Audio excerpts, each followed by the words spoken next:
Oh, nice ball over the top to chase. Can he put it away? Oh, tremendous goal! Real excitement here, the equaliser.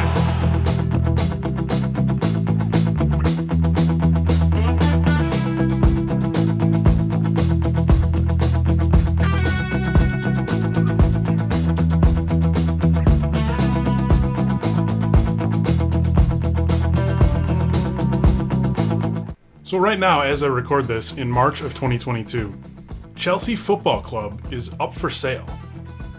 One of the biggest pro sports teams in the world, and they're for sale because of their owners' ties to Russia. Owners can be a problem, whether it be ties to a corrupt oligarchy, links to a government that sanctions human rights abuses, or just links to bad pizza. But we're going to solve that problem in this series, because it's about a team whose owner is a hero.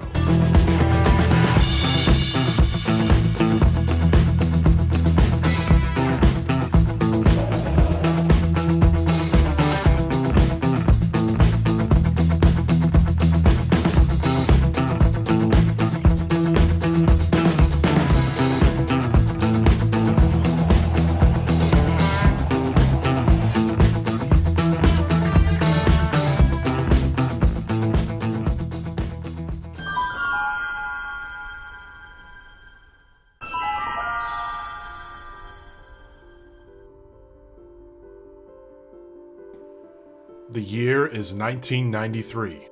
Bruce Wayne is bound to a wheelchair after what was definitely just a car accident.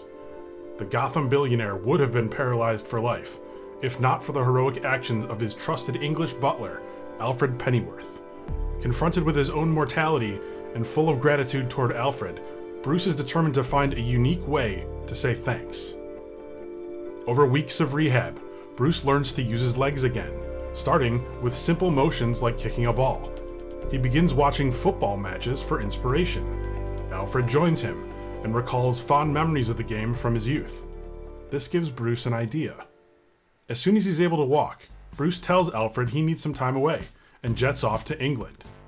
In a South London pub, he meets a group of down-on-their-luck footballers whose club, Aldershot FC, has just folded. Bruce recruits them to play for his new club.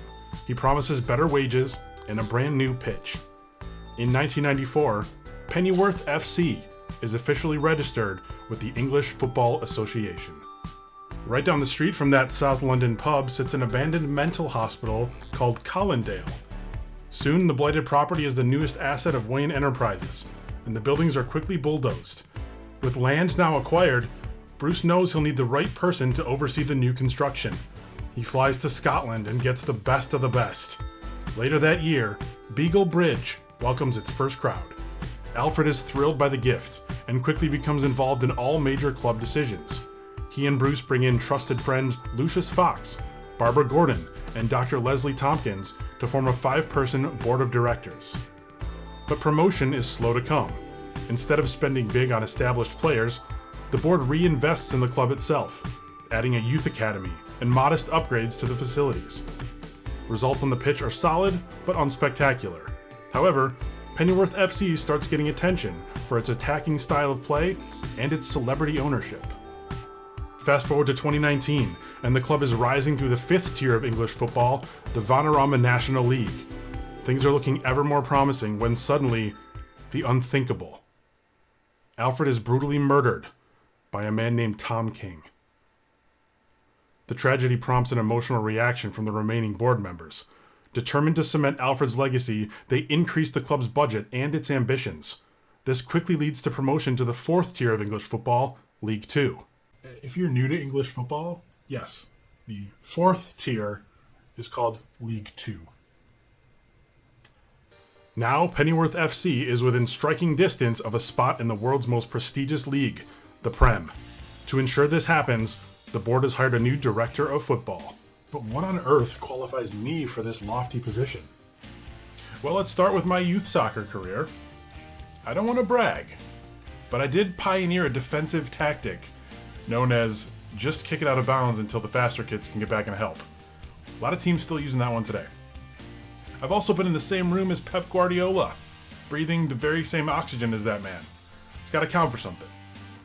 And then of course there's the work I did rebuilding the Seattle Mariners in MLB The Show. I've been given the following tasks. Firstly, turn this into one of the world's biggest football clubs so that everyone will know the name Pennyworth. Secondly, upgrade Beagle Bridge to make it a fortress and a destination stadium for fans around the world. Third, qualify for European football and establish ourselves as contenders in big tournaments. My first move as football director is hiring a new manager, Luke Fox. His father runs the London division of Wayne Enterprises. And yes, that has led to cries of nepotism, most notably in a stern but fair hit piece by Trent Crimm of The Independent. Trent Crimm, The Independent. But my man Luke here has paid his dues, and he's won big everywhere he's gone. His specialty is getting the most out of young talent, which fits right in with our team philosophy. And he looks good holding up our brand new shirt and smiling for the cameras. But he may not be smiling for long because it is time to meet the squad. The squad that is rated 1/2 star out of 5. The goalkeepers are... There's no other way to put it. They're bad. Yeah, I can't wait to get rid of 2 of these guys. The least bad of them is a 31-year-old Scottish fella, Patrick McFarlane here. He's rated just 60 overall, which you don't love to see. He does have a trait. It says here he comes for crosses. You know, I like crosses too, but that's more info than I needed. The other 2 guys are projects, one of which is already maxed out at age 25. Moving on to the defenders, things look a bit brighter here.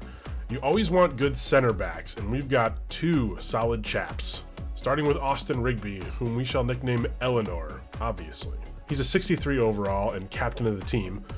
Kai Short, meanwhile, has a 64 rating and he's 25 years old, so he should keep improving. Our final defender of note is Bradley Randall, rating of 54, bald at age 24. You might be asking what's so special about this guy. Well, I have seen the future, and all I can tell you is Bradley here is a gamer. Mark my words, he will be a fan favorite early in the season. Midfielders. Irishman Jack Peake is our highest rated midfielder, 64 overall. He's also the biggest personality on the team, a guy the others take their cues from. I think he could be captain at some point. Tommy Myers is only rated at 56, but at 29, he brings a veteran presence and stability to our midfield. Just do not ask him to shoot the ball. 55 rated Jesse Oakley is known more for his rugged good looks than his on-field play, but he does make some nice passes. Joseph McFadden is only 20, but looks 67 with that aging rock star vibe. He might actually be an original member of AC/DC. There are only 2 attackers of significance on this team right now. Winger Connor Mason is a 25-year-old Welshman with a killer mustache and a rating of 64. He's the fastest guy we've got. And the man who will probably score most of our goals is Benjamin Jacobs, or as we will probably call him, Benny Jakes. He's a very promising 26-year-old with a knack for finishing. That's the senior squad. Can we find some hope in the youth academy? 6 players here. Goalkeeper Idris Ali. Again, that's Idris Ali. Can't possibly live up to that name. That name is not even fair. But this kid from Algeria, he's got a future. He should probably be our top backup keeper right now. As soon as he turns 16, we're going to promote him and possibly loan him out. Alex Collins. Wow. Something's not right. Anytime you see a rating in the 30s on a player with this much potential, you know he's playing the wrong position.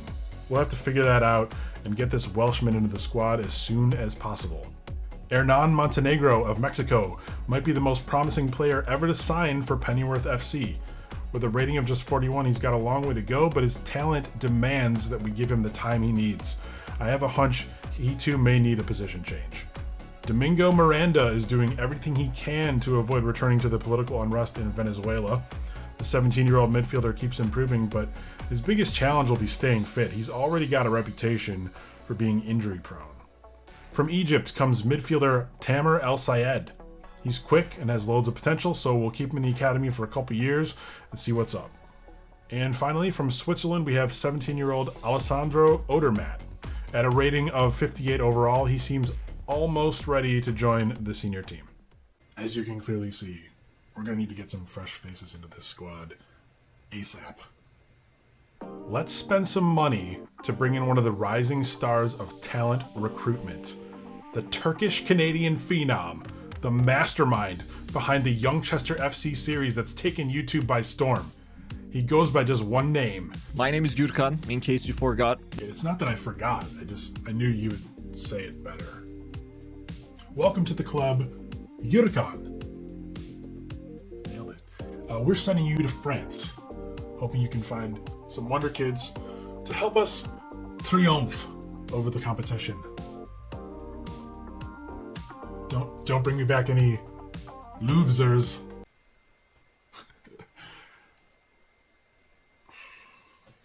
I'm so sorry. Please don't quit.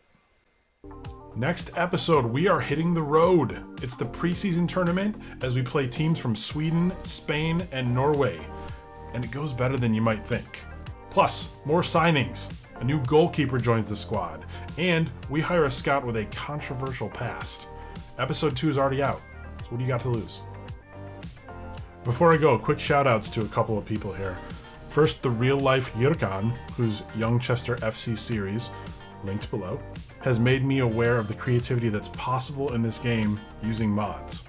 Secondly, Edson Ochoa from Down in the Valley Gaming.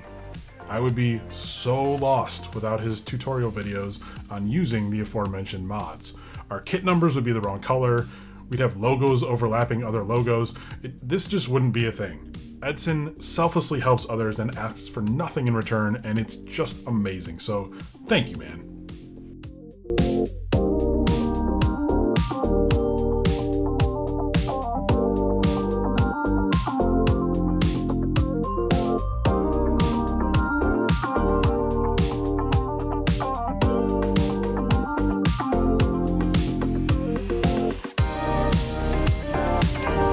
I bid you farewell and good luck, morons.